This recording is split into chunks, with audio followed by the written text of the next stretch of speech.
welcome you all in lecture of credit risk management department. On the last lecture we studied about what is the prudential norm is all about. We studied that prudential norm declared by the RBI to make the transparency banking functions, and they have to make their financial conditions strong in the market for their survival as well. And for that they have to adopt some things regarding prudential norms. That circular introduced by the Reserve Bank of India. In this particular circular, RBI mention how to do the audit and which aspect you have to consider. There are three actually the main concept. First one is the asset classification, next one is the income recognition, and last one is the provisioning.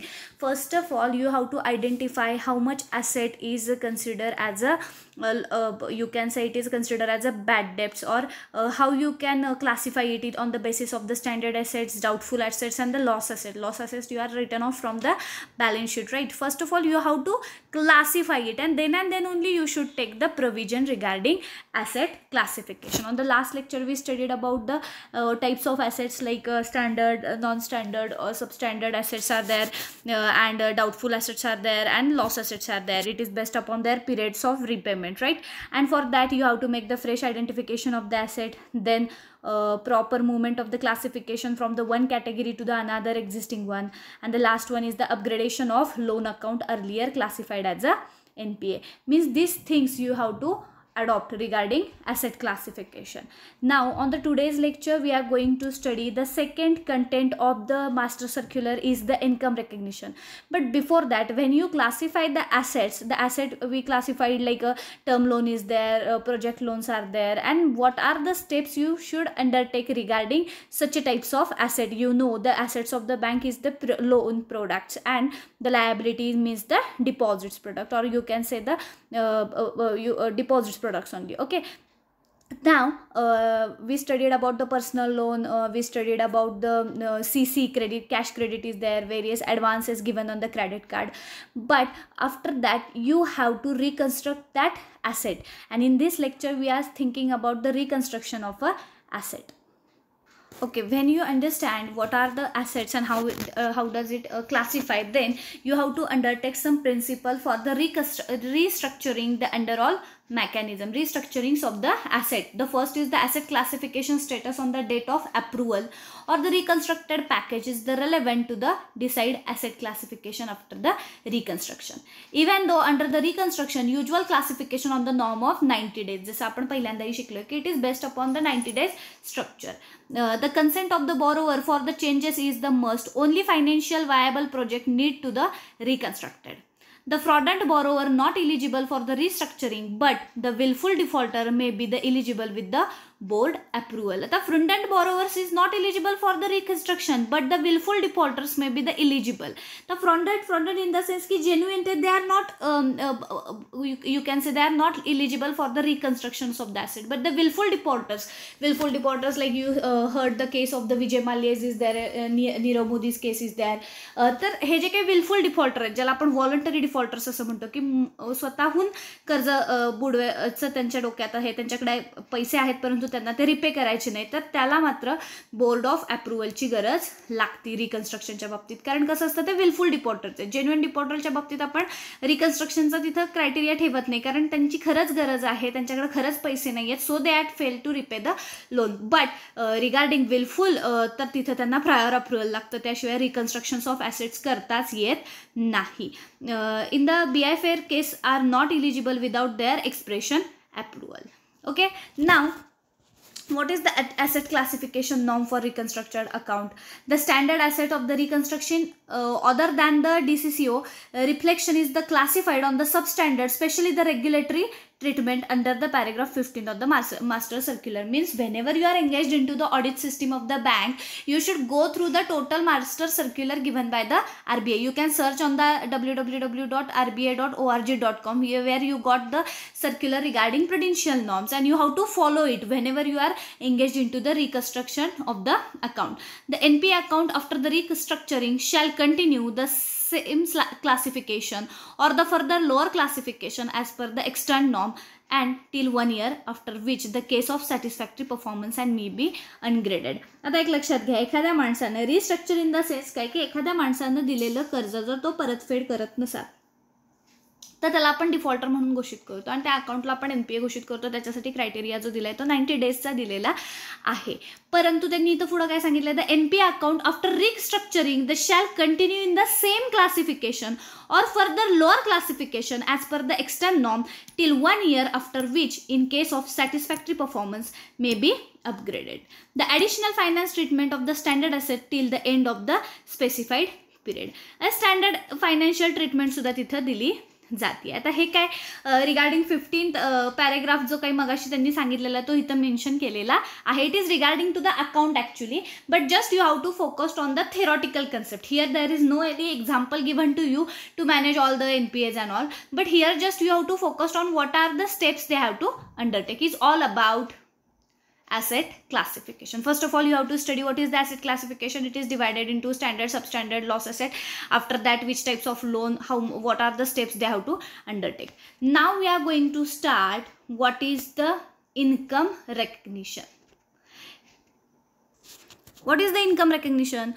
Once NPA, then the income from the interest, fees, commission to be recognized on the receipt basis instead of the accrual basis. बरोबर आहे ना. म्हणजे एखादा account जेव्हा NPA घोषित होतं त्याच्याकडून जे येणारे आपल्याला रेग्युलर पेमेंट्स आहेत ते तिथं थांबले जातात. बरोबर आहे. त्यामुळे त्या रिसिप्टला आपण recognised on the receipt basis instead of the accrual basis. The above rule applicable to the government guaranteed. The advances to the both central and the state, despite the central government guaranteed the advances being exempted from being the classified as a NPA. The interest on the advances against the term deposit, NSG, IVP, KVP and the life policy may be taken into the income provided adequate margin to available in the account. The reversal of the income booked in the earlier period of the 1 year, including the fee, commission, but not realized till the date of the fresh identification of a NPA. आता income recognition करत असताना एक लक्षात घ्या, whenever the one account is consider as a NPA, मग त्याच्यापासून मिळणारे जे fees आहेत, commissions आहेत किंवा यू कॅन से त्याचे जे काही इंटरेस्ट रेट आहेत तर ते ॲक्च्युअल बेसिसवर तिथं मिळणं हे थांबलं जातं. मग अशा वेळेस हू टेक द रिस्पॉन्सिबिलिटी, तर त्यांनी तिथं मुद्दा सांगितला आहे the above rule is applicable to the government guaranteed. हा जो रूल काय आहे तो गव्हर्नमेंट गॅरंटीड अप्रुव्हल आहे. Advance of the both central and the state despite the central government guaranteed the advances. Mostly होतं कसं, एक तर तुम्हाला मी सांगते की बेसल नॉर्म जेव्हा मी तुम्हाला शिकवायला सुरू करणार आहे, बेसल मध्ये जे BCBS आहे बँकिंग सुपरविजन कमिटी, तर त्यांनी एक सुचवलेलंच आहे की there are various types of risk arise in your bank and the NPA increases and to sort out that NPA you have to keep some amount aside from your net profit. तुमच्या net प्रॉफिटमधला सगळा पैसा तुम्हाला खर्च करायचा नाही आहे, तर त्यातला काहीतरी percentage you have to kept aside to cover such types of risk which is arise in the future. तर तो 9% आहे. जगासाठी तो 9% आहे, परंतु भारतासाठी तो 10%. बिकॉज काय तुम्हाला माहिती आहे की सॉरी, जगासाठी तो 8%, भारतासाठी तो 9% आहे. आता बॅसल 3च्या नियमानुसार तो 10% करायचं चाललंय. का असं, तर आपल्या banking system you better aware about it. So तिथं थोडंसं आपण स्ट्रिंजंट रूल RBIचे बघू शकतो. मग तुमच्या लेवलला देखील you have to manage that risk which is arise due to the consideration of the NPA account. The next one is after NPA, the interest income accounted for on the received basis should not be out of the fresh or the additional facilities. The appropriation of the recovery in the NPA account towards the interest, principal of the fees, commission, legal charges as per the agreement between the bank and borrower, and if there is no agreement then per recovery policy of the bank. In case of the moratorium for the interest for the project loan, for the infrastructure and the non-infrastructure interest income for the period beyond the 2 years and the 1 years respectively from the original DCCO should not be booked. म्हणजे आता इथं थोडक्यात काय लक्षात घ्यायचं की NPA account कुणाकुणाचे consider होतात आणि त्यांचे जे रेग्युलर पेमेंट्स आपल्याला येत होते त्या कोणत्या गोष्टीला आपण मुकणार आहोत. कारण एकदा काय NPA आपण ते अकाउंट डिक्लेअर केलं की त्याच्यानंतर त्याच्यापासून मिळणारे ॲक्च्युअल बेसिसवरचे पेमेंट्स हे तिथं थांबतात. So you have to focus on the second point, that is the income recognition. Income recognition means you have to consider after the declaration of NPA. When the account is considered as an NPA, then what should you have to recognize, that is mentioned into the income recognition. Okay, the last point of the master circular is the provisioning. एकदा का तुम्ही asset classified केले, त्याच्यानंतर त्याचं income recognise केलं की आता प्रोव्हिजनिंग केली पाहिजे ना. Provisioning some steps you have to undertake regarding declining NPA or the recover that risk. This is nothing but the provisioning norm. The primary responsibility of the management and the statutory auditors, provisions made to the ad hoc but the necessary detail collected from the branch level. आता प्रोव्हिजनिंग करत असताना हे ऑडिटचा थोडासा भाग येतो, लक्षात घ्या. आणि ऑडिटर्सनं काय काय करायचं आहे तर सबस्टँडर्ड ॲसेट. आता सबस्टँडर्ड ॲसेटमध्ये त्यांनी काय लक्ष द्यायचं आहे तर 15% on the total outstanding irrespective of the security value and ECGS cover.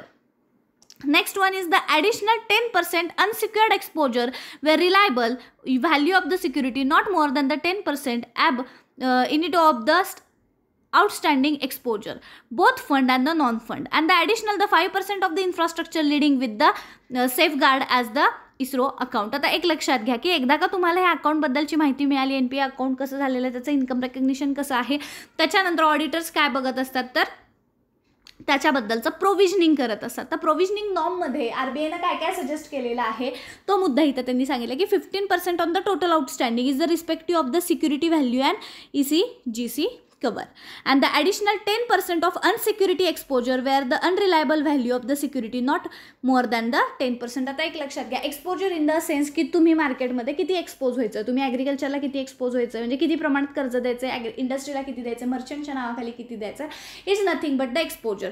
तर एक्सपोजरच्या रिलेटेड त्यांनी काय सांगितलेलं आहे की 10% on the unsecured exposure where the reliable value of the security not more than the 10%, but and it the substandard exposure, the both fund and the non-fund, and the additional 5% of the infrastructure lending with the safeguard. Right? The next one is the doubtful assetच्या बाबतीत तुम्हाला काय करायचं, 100% unsecured proportion. For the secured proportion 25 for D1 category up to the 1 year and 40% for the D2 category. Means you have to classify that doubtful asset into D1, D2 and D3, and for as per that classification you have to make the percentage. Refer the table of the master circular for the computing the provisioner. आता जो table number 15 इथं दिलेला आहे तो तुम्हाला ह्या बाबतीत doubtful ॲसेटच्या बाबतीत तिथं कव्हर करायचा आहे, रीड करायचा आहे किंवा रेफर करायचा आहे. आणि लास्टला त्यांनी काय सांगितलेलं आहे बघा की loss asset should be the return of if it is not then the 100% provision. आता रिटर्न ऑफ म्हणजे ते तुम्ही बॅलन्स शीटमधनं काढूनच टाकता, कारण ते आपल्याला परत मिळालेलंच नाही आहे. 1 वर्ष झाली, 2 वर्ष झाली, आता ते रिटर्न ऑफ करतो आपण. मग written off for that 100% provision you have to take. म्हणजे जो मी मगाशी मुद्दा तुम्हाला सांगितला की BCBSनं सुचवल्याप्रमाणे you have to keep some amount aside to face such types of risk. मग आता ही जी ॲसेट आहे ह्याला आपण डाऊटफुल म्हणू शकतच नाही, कारण ही गेलेलीच आहे. म्हणजे डाऊटफुलच्या बाबतीत कसं ही मिळेल सुद्धा किंवा न मिळेल सुद्धा, परंतु लॉस ॲसेट म्हणजे गेली तर it is consider as a loss only. Okay, तर तो मुद्दा तिथं आपल्याला बघायचा आहे. The standard asset that direct advances to the agriculture, small scale, micro enterprises sectors the 0.25% advances to the commercial real estate sector 1%. म्हणजे हे जे काही तुम्ही लोनचं डिस्ट्रीब्युशन केलेलं आहे, मग ते ॲग्रिकल्चरला असू, स्मॉलला असू, त्यातलं जर लॉस ॲसेट असेल तर काय प्रोव्हिजनिंग आहे तर advances to the commercial real estate sector is the 1%. Advances to the commercial real sector is the precedent of the housing sector, and the housing loan is extended at the teaser rate for the reconstruction advances. म्हणजे थोडक्यात काय काय provisions घ्यायचे आहेत तो इथं मुद्दा त्यांनी दिलेला आहे की प्रोव्हिजनिंगच्या रिलेटेड सबस्टँडर्ड ॲसेटच्या बाबतीत काय तर 15% of the total outstanding irrespective of the unsecurity values, and the additional 10% on the unsecurity exposures. Next one is the doubtful asset, 100% for the secured portion, आणि secured portion 25 for the D1 category, 40 for the D2 category, and the 100 for the D3 category. It's all about the prudential norm. That question will be asked for the 12 marks. What is the prudential norm? Prudential norm is nothing but the norm which is suggested by RBI. Under this, I am again revising it. Under these criteria, you have to study the 3 points. One is the asset classification. Asset is divided into standard, substandard, doubtful, and loss. You studied into it. Apart from that, which are the asset? You have to consider the personal loan, term loan, or you can say the project loans are there, advances are there, CC is there. These are nothing but your credit product. On the other hand, when you want to identify the classification of a asset, you have to consider the 3 points, that is fresh identification, after that the proper movement of the classification from the one category to the another, and the last one is the upgradation of the loan account earlier classification of NPA. Means you have to consider these points. Under the fresh identification, some points are given, that like a cash credit and the overdraft systems are there, bills purchased are there, or you can say the crop loans are there, project loans are there. Okay, these are the categories. Next one is reconstruction of the advances. When you identify or when you classify the assets, then you have to reconstruction the advances under the CDR mechanism, under the non-CDR mechanism, and under the debt reconstruction mechanism. And for that you have to undertake some steps we studied in this slide as well, की asset classification norm for the reconstruction. Standard ॲसेटच्या बाबतीत काय आहे किंवा NPA अकाउंटच्या बाबतीत काय आहे, if the satisfactory performance असेल तर काय आहे, तो मुद्दा आपण तिथं पाहिलेला होता. आणि for that you have to refer the paragraph 15 of the master circular. The second content we studied about the income recognition. Income recognition means once the NPA account is declared, then which you have to undertake the income recognition, the income by which the interest, fees and the commission to be recognized on the receipt basis instead of the accrual basis. The above rule applicable to the government guaranteed advances, both central and the state, despite central government guarantee advances are there. And after that the last one is when you identify, when you got the true condition of the banking sector, then you have to make some provisioning norms, and this provisioning norm is related to the substandard assets and doubtful assets. So you have to read it carefully. Whichever the slide I share, you have to note down it as a prudential norm. Thank you so much.